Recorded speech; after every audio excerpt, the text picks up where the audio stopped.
Primátori miest Galanta a Šaľa vám posielajú vianočné priania. Milé Galanťanky, vážení Galanťania, zapálili sme poslednú sviečku na adventnom venci a to je neklamným znamením toho, že sa blíži najkrajšie obdobie roku, ktorým sú Vianoce.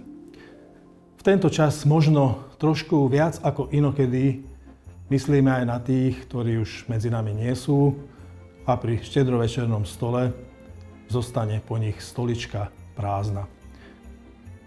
Určite sa zamyslíme aj nad tým, čo sme počas roka robili, čo nás ešte v ďalšom roku čaká, ale hlavne nezabúdajme na to, že to je obdobie pokoja, radosti, porozumenia a lásky.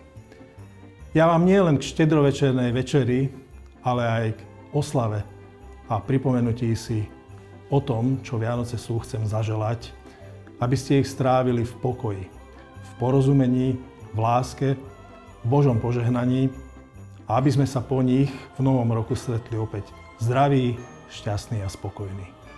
Milí Šalania, Večania, Hetminčania aj Kiličania. Máme za sebou náročný rok, ale s koncom roka sa vždy tá nálada zlepšuje, pretože prichádza najkrajší sviatok roku, to sú Vianoce. Chcem vám popriať krásne, šťastné, pohodové, požehnané Vianočné sviatky. Užijme si trochu kľudu v kruhu svojich najbližších. Užijme si čarovnú atmosféru tohto nádherného sviatku. Buďme radi, že sa môžeme stretnúť so svojimi rodinami, že môžeme si nájsť priestor na to, aby sme nielen pracovali, ale aby sme si aj trochu oddychli. Prajem vám šťastné a veselé Vianoce.